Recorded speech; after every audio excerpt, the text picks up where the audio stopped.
जब तक आप खुदा के साथ समय नहीं बिताएंगे, आप कभी उन गहराइयों को नहीं समझ पाएंगे।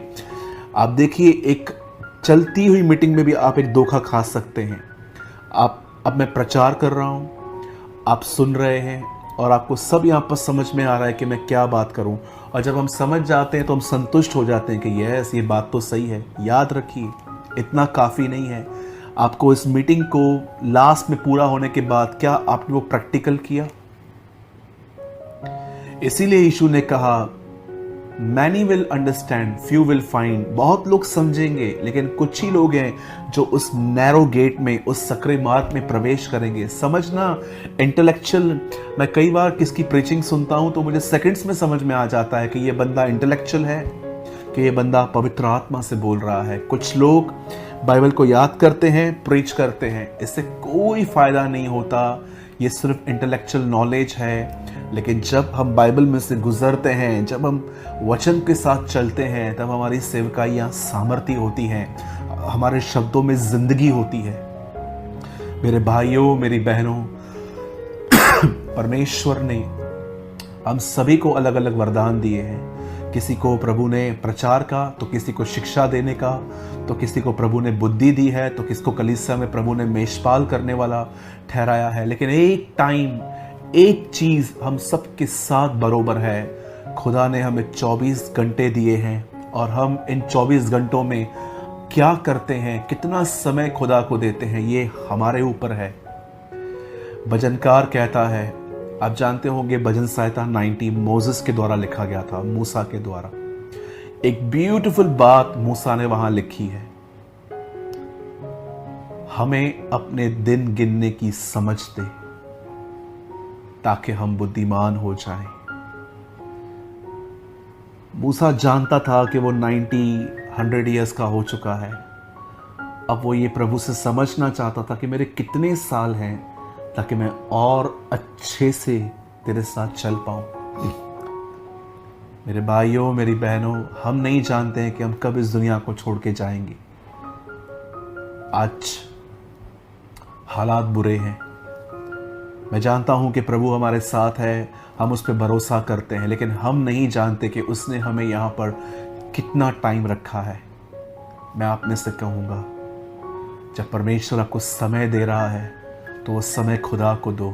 एक बुद्धिमान व्यक्ति की ये निशानी है, वो खड्डे को गहरे से खोदता है, नीचे तक जाता है, और जितना आप नीचे जाएंगे उतनी ही आपकी ये इमारत, ये जो आपका माइंड, आपका जो बोलने का तरीका है, जो आपका हार्ट है, स्ट्रांग बनेगा।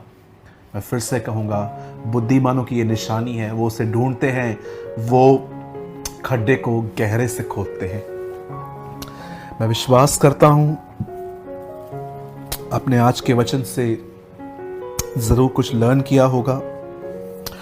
और अब आइए, मैं आपके साथ आज का वचन शेयर करना चाहता हूं। और मैं जानता हूं कि आपको ये टाइटल बिल्कुल पसंद नहीं आया होगा, क्योंकि आज इस विषय में बहुत कम लोग बात करते हैं। लेकिन मैं हमेशा प्रभु से कहता हूं, प्रभु क्या आप मुझे वो संदेश देंगे जो आजकल कोई प्रचार ही नहीं करना चाहता। और प्रभु विश्वास योग्य है, उसने हमेशा मुझे ऐसे संदेश दिए हैं। मैं नहीं कहता कि जो मैं प्रीच करता हूं वो और नहीं करते, लेकिन बहुत कम लोग हैं जो आज के विषय में मैं जिससे बात करने वाला हूं उस विषय पे बात कर रहे हैं। मैं चाहता हूं आप सभी मेरे साथ खोलें मत्ती की किताब और उसका 3 अध्याय।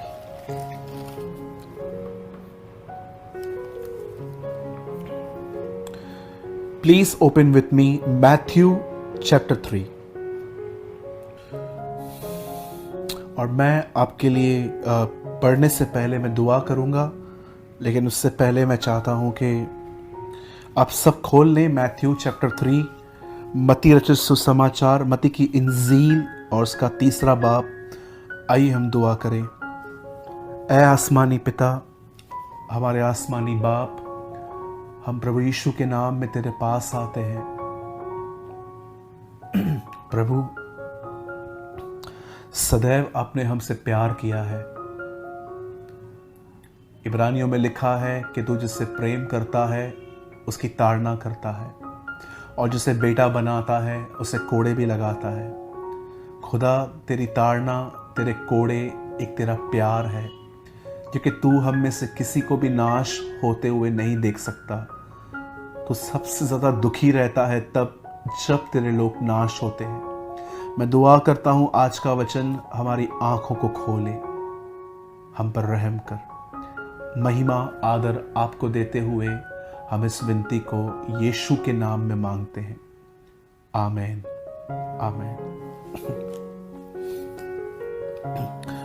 मैं आपके लिए एक वर्ड पढ़ रहा हूं, 3 का 7वां वचन। जब उसने बहुत से फरीसी और सदूकियों को बपतिस्मा के लिए अपने पास आते देखा तो उनसे कहा, हे सांप के बच्चों, तुम्हें किसने जता दिया कि आने वाले क्रोध से भागो। अब यहां पर ध्यान दीजिए। अब जानते होंगे कि बाइबल की एक आयत में ऐसा लिखा है कि जब एक बहन व्यभिचार एडल्ट्री करते हुए पकड़ी गई, तब उन्होंने उसे प्रभु यीशु मसीह के सामने फेंका और प्रभु से कहा कि लॉ में लिखा है कि ऐसी स्त्रियों को पथराव करके मार दिया जाए, तू क्या कहता है। तब आप जानते होंगे कि प्रभु ने उनसे कहा कि तुम में से जिस किसी ने पाप नहीं किया है वो उससे पहला पत्थर मारे। और बाइबल बताती है कि वो वहां से चले गए, और वो स्त्री और यीशु मसीह जब रह गए तब प्रभु ने उससे कहा, क्या कोई नहीं था? उसने कहा, कोई भी नहीं। तब प्रभु ने उससे कहा, मैं भी तुझ पे दंड नहीं लाता। इंग्लिश में लिखा है, I will not condemn you. मैं तुझे कंडेम नहीं करता, मैं तुझे जज नहीं कर रहा हूं। जा और फिर पाप मत करना। व्यभिचारी बहन से कहा गया, जा फिर पाप मत करना, माफी मिली। आप देखते होंगे जब जीसस क्रॉस पे टंगा हुआ था तो उसके पास में एक चोर टंगा हुआ था जिसने कहाँ न कहाँ महसूस किया कि वो गलत जिंदगी जीता आया है, और प्रभु ने ऐसे व्यक्ति को कहा कि तू आज मेरे साथ स्वर्ग लोक में होगा। आप जानते होंगे कि वो हत्यारा होगा, उसने बहुत सारे, क्योंकि रोम की सरकार किसी को भी ऐसे ही नहीं मारती जब तक वो सीरियस क्राइम के एक गंभीर अपराध में दोषी न ठहरे। इवन आपने देखा होगा यीशु मसीह के लिए भी ऐसा कहा गया था ताकि उसको सज़ा मिले कि ये रोम को टैक्स पे करने के लिए, ये रोम को कर देने के लिए मना करता है। गवर्नमेंट के प्रति उसको फंसाया गया। मैं क्या समझाना चाहता हूँ आपको कि ये हत्यारों से कहा गया तू मेरे साथ स्वर्गलोक में होगा। व्यभिचारियों से कहा गया कि मैं तुम्हें दंड की आज्ञा नहीं देता। लेकिन यहां पर फरीसियों से क्या कहा गया? ये वो लोग हैं जो यर्दन नदी पे यूहन्ना के प्रचार को सुन रहे थे, और यूहन्ना प्रचार कर रहा था, अपने पापों से मन फिराओ और लौट आओ। और बाइबल बताती है सब लोग आ रहे थे। लेकिन जब यूहन्ना ने इन्हें देखा तो यूहन्ना इनको बपतिस्मा देने के लिए नहीं, उल्टा वो उनको डांट रहा है। और देखिए उसकी डांट में शब्द क्या है, हे सांप के बच्चों। आप जानते हो सांप के बच्चों का मतलब क्या है? The children of devil. आप जानते हैं जेनेसिस के अंदर शैतान ने जिस जानवर को, जिस एनिमल को यूज किया था वो सांप था।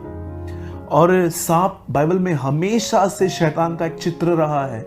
और यहां पर यूहन्ना उन्हें कहता है, हे सांप के बच्चों, इट मीन्स तुम डेविल की तरफ से हो। और वो उनको कहता है तुम परमेश्वर के क्रोध से कैसे बचोगे। और यहां लिखा गया है आने वाले क्रोध से भागो। एक ट्रांसलेशन में लिखा है कि तुम कैसे बचोगे। मेरे भाइयों, मेरी बहनों, मैं आपसे पूछना चाहता हूं, आपने लास्ट टाइम कब परमेश्वर के क्रोध पर पूरा संदेश सुना था? आजकल बहुत सारे गुडी, या तो मैं कहना चाहता हूं कि गुड़ की तरह मीठे मीठे संदेश आए हैं। चर्च में आओ, छुटकारा मिलेगा। मैं छुटकारे के बिल्कुल भी खिलाफ नहीं हूं। मैं चाहता हूं कि हमारा छुटकारा हो। तुम्हें ये मिलेगा, मुझे तुम्हें वो मिलेगा। मैं इन संदेशों के खिलाफ नहीं हूँ। यस, हमें आशीष चाहिए, आशीष हमारे ज़िंदगी को कंफर्ट करती है, मैं मानता हूँ। लेकिन मैं ये जानना चाहता हूँ, आखिर ये पैसेजेस हम कब प्रीच करेंगे और हम कब सुनेंगे इनको? आजकल बहुत सारे लोग जब YouTube ऑन करते हैं तो वो देखते हैं कि ये बंदा जो है ये बहुत अच्छा बोलता है, जो मुझे चाहिए, प्रोफेसी, ये बंदा मेरे लिए बोलता है, हीलिंग।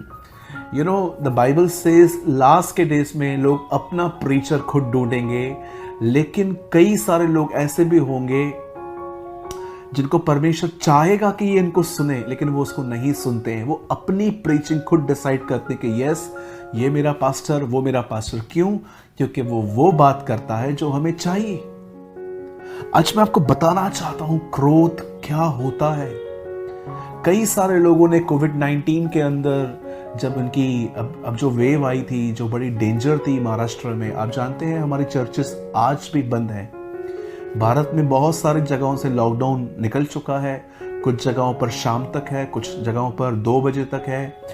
लेकिन मैं आपको बताना चाहता हूँ, इस कोविड-19 के टाइम पे बहुत लोगों ने वीडियोस बनाए कि ये खुदा का एंगर है, ये खुदा का क्रोध है। जी नहीं, कोविड खुदा का क्रोध नहीं है, याद रखिए। आप कितने लोगों को मरते हुए देख रहे थे इन दिनों में? एक दिन में 5,000, 10,000।